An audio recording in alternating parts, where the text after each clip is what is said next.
G'iltikni ular. Oka chol yuring, bu uribdi. Yo'lga sig'mishsan, Ha. o'zingki va bor anaqda o'yna. Ishlatdiki mana ular, nima bardaman u? Nima bardaman ular? Ha boshlagan aksiyangiz yerda 30 ming so'mlik sviterlarni. Tersallarmi? Ishlemitdan o'chiq qilsalar, tez o'terlari. Yana kimdir it o'lasa qilib urgan shekilli bu. Qara birinchi razmer tushibdi.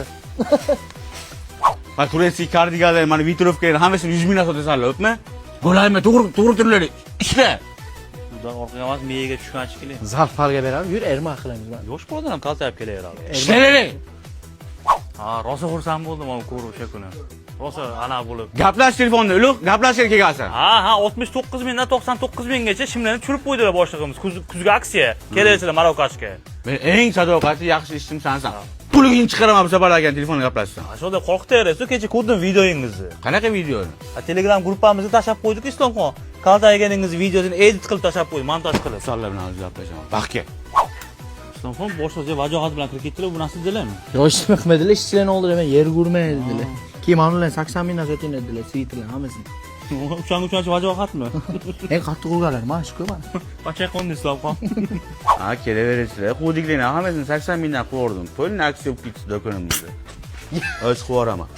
Cho'chib ketdimi? Cho'chimayman, hayot hech kimdan cho'chimayman. Bir o'qishdan kaltayamaganman umrim davomida. Mani ko'rsammi? Nima? Nima ko'rsatasiz? Mana Lekin kamerani qaytarib ko'rdim, ko'chada yomon anaqa bo'libdi.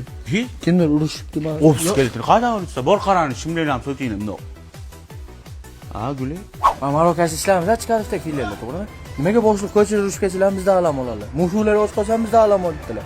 Gapira olishini qachon Gapiraman shu gapni, gapira. Boshliq, nima ko'chada urush kelib bizga nejat qilib, o'zingizga mensimaysiz odamni biz ham ona tuqqan. Mashliq bolturerga olib borgan qo'ngizdan. Nima siz nonlarni yeysizmi mashlarni? Bor. O'yingiz bertilamoqda. Shu babadan aytib kel, bor. Sen eng ishongan o'timsan. Ichkaridagi hamma tovarlarni tugating, ha, bugun, ha? Ha? Bular faqat maqsad bolta urush degan. Sen ham xo'yinsan o'zi, sama xo'yinsanlar o'zi. Ha, guli.